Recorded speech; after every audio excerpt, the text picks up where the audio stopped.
"You will stand up with your sister at the front of the church," Estella Whitlow's mother said, pinning a spray of white roses to the girl's gown, "and you will smile, and you will not disgrace us with your face." The Duke of Fennaby heard it from the shadow of the vestry doorway, where no one had thought to look for him, and something in his chest turned to iron. He had come to Whitlow Hall on a matter of drainage and boundary stones, a tedious neighborly errand, and had instead stumbled into the private cruelty of a house preparing to marry off the wrong daughter. Wilfred, Duke of Fennaby, was not a man who lingered where he was not wanted, but he lingered now. He knew the story already, in the way that country neighbors know everything without wishing to. For 3 years the whole district had watched Mr. Harlan Croft court Estella Whitlow. He had ridden out to the hall in all weathers. He had walked with her along the beach avenue and been seen to bend close over her hand. He had let her family, and her, and the parson, and the very hedgerows understand that a proposal was coming as surely as the harvest. And then a fortnight passed, when the elder Whitlow sister came into a small, unexpected legacy from a godmother in Bath. Mr. Croft had transferred his affections to the younger, Prudence, with a speed that would have been comic had it not been so brutal, and asked for her hand instead. Today he was to marry her, and Estella, jilted before all the county, was to stand at the front of the church and hold her sister's flowers and smile.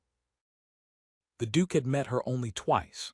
Once at an assembly, where she had refused to let him see she was tired though she had plainly been on her feet since dawn arranging a supper her mother took credit for, and once on the road when her horse had cast a shoe and she had simply dismounted and walked the beast home 3 miles rather than trouble a passing gentleman. He had remembered her. He was surprised now to discover how well. "Your Grace," the mother had spotted him. She dropped into a curtsy so deep it was nearly a collapse, her voice sliding at once into honey. "We are honored beyond words. To think the Duke of Fennaby should grace my Prudence's wedding day." "I came on a state business," he said. "I find I have arrived at an inconvenient hour." "Not at all, not at all. You will sit at the front, of course, the very front." Her eyes were already calculating the value of a duke in a church pew. "Estella, do not stand there gaping. Fetch his grace some refreshment." He looked at Estella then directly, for the first time that day. She was pale in the way of someone who has decided not to weep and is spending all her strength on the decision. Her gown was 3 seasons old and had been let out and taken in so many times the seams told the whole history of the family's declining fortunes. Her sister's white roses were in her hands. She did not gape. She met his eyes with a steadiness that he found, absurdly, made his throat tighten. "His Grace will not want refreshment from me, Mamma," she said quietly. "I am to carry the flowers." "I want," said the Duke, "to speak with you in the garden, if your mother can spare you." Mrs. Whitlow could spare her with astonishing generosity. She practically flung her daughter out of doors. The garden at Whitlow Hall had gone to seed at the edges, the box hedges shaggy, the roses climbing where they liked. Estella walked ahead of him down the gravel path, her back very straight, and stopped by a stone sundial green with age. "You needn't be kind to me, Your Grace," she said before he could speak. "I have had a great deal of kindness these 2 weeks. People are so very kind when they are looking at you to see whether you will break. I would rather you were rude if it is all the same. Rudeness I can bear." He had prepared several careful sentences. He discarded them all. "He is a fool," the Duke said. She looked up sharply. "Croft," he said, "he is a fool. He courted you 3 years and married your sister for £400 a year, and in doing so he told the entire county exactly what he is and exactly what he is worth, which is less than £400 a year." Wilfred heard the anger in his own voice and did not trouble to hide it. "You are not the one humiliated today, whatever your mother believes. He is. He simply has not the wit to know it." For a moment she said nothing. A wren scolded from the hedge. Then, to his surprise, the corner of her mouth moved, not a smile, but the memory of where a smile had been. "That is a very novel way of looking at it," she said. "It is the correct way." Try telling it to the 12 pews of neighbors who have come to watch me carry roses." "I intend to," said the Duke. She did smile then, faintly disbelieving. She thought he was being gallant. He was not being gallant.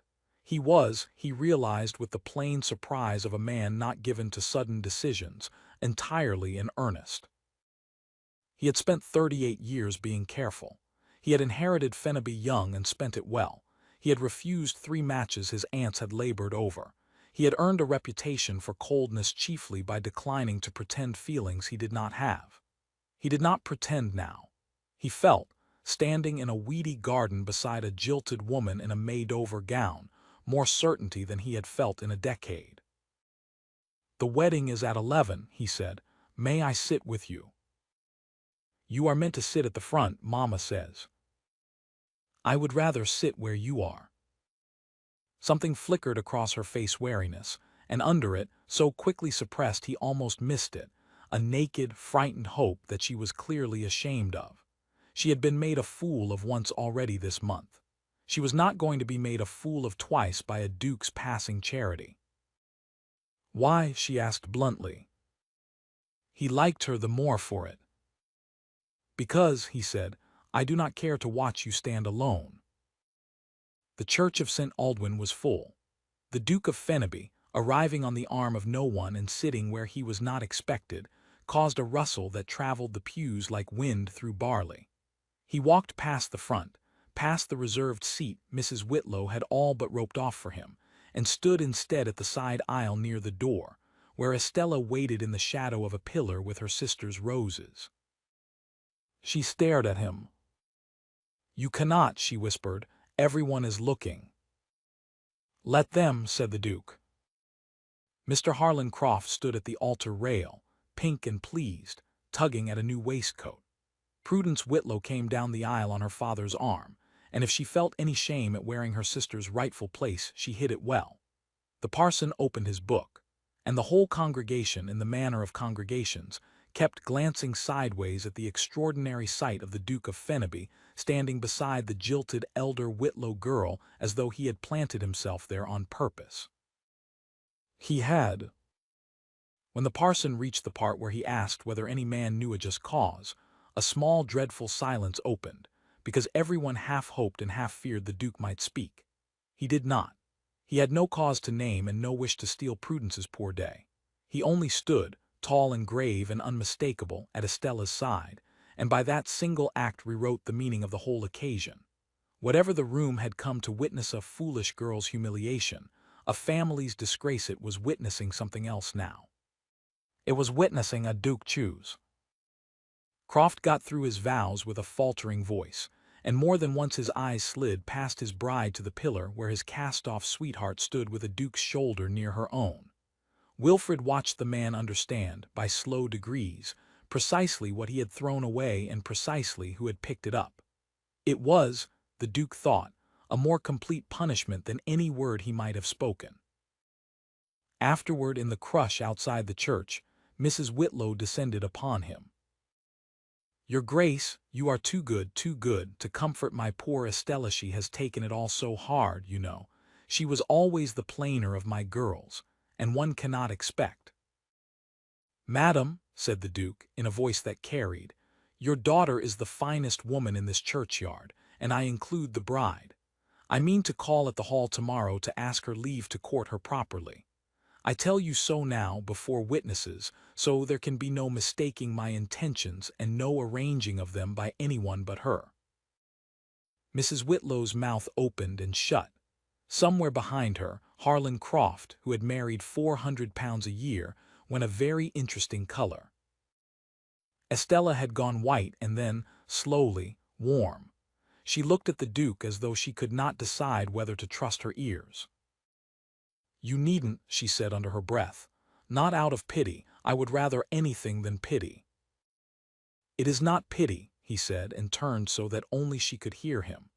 "I have made careful decisions all my life, Miss Whitlow, and most of them were prudent, and none of them made me feel as I felt in that garden this morning. I do not offer you comfort. I offer you my hand, my name, and a house that has been too quiet for too long. Take a week to be sure of me. I am already sure of you." He called the next day, and the day after. He did not rush her, though he wanted to. He understood she had been rushed once by a man who wanted her money, and he was determined to be the opposite of that man in every particular. He walked with her in the ragged garden. He listened to her talk of the books she had read twice for want of new ones, of the tenants' children she taught their letters, of her small fierce opinions on drainage, which happened to be exactly correct, and which delighted him beyond reason. He learned that she laughed low in her throat when she forgot to be careful. He set himself the pleasant task of making her forget to be careful as often as possible. The county, which had come to watch her shamed, stayed to watch her courted, and found the second spectacle far more to its taste. Invitations that had dried up when the Croft affair collapsed came flooding back. Estella received them all with a calm that her mother mistook for pride, and the Duke recognized for what it was. A woman who had learned exactly how much the county's favor was worth, and would not be flattered by its return. "They only want me now because you do," she told him one evening on the terrace at Fennaby, where he had brought her to see the house she might one day keep. "Yes," he said. "That does not trouble you." "It troubles me not at all. I have never cared what the county wants. I care what you want." He took her hand, turned it over, traced the callus on her palm from years of work her mother had pretended she did not do. "The only opinion in this that I have ever needed is standing here beside me, and she has not yet given it." The sun was going down over the park. Estella looked at the great warm bulk of the house, gold in the low light, and then at the man beside her, and he watched 3 years of being made small fall away from her all at once. "I waited 3 years for a proposal from a man who did not mean it," she said. "I find I do not want to wait at all for one from a man who does." "Then do not," said the Duke of Fennaby, and asked her. They were married that autumn at St. Aldwyn in the same church, and this time Estella came down the aisle on her father's arm in a gown that fit, and the 12 pews of neighbors who had once come to watch her carry another woman's flowers came now to watch her become a duchess. Prudence sat near the back with her Mr. Croft and his £400 a year, and if the sight of her elder sister crowned with orange blossom cost her something, that was a private account and no concern of the Duke's. He met Estella at the altar rail. She was not pale now, she was luminous. "I told you," he murmured as the parson found his place, "that he was the one humiliated." "You did," she whispered back, her low laugh escaping her. "I did not believe you." "I am often right," said the Duke. "You will grow used to it." And she did through the long good years that followed, in the house that was no longer too quiet, with a man who had made careful decisions all his life and knew, to the end of it, that the one he made in a weedy garden on his neighbor's wedding day had been the wisest of them all.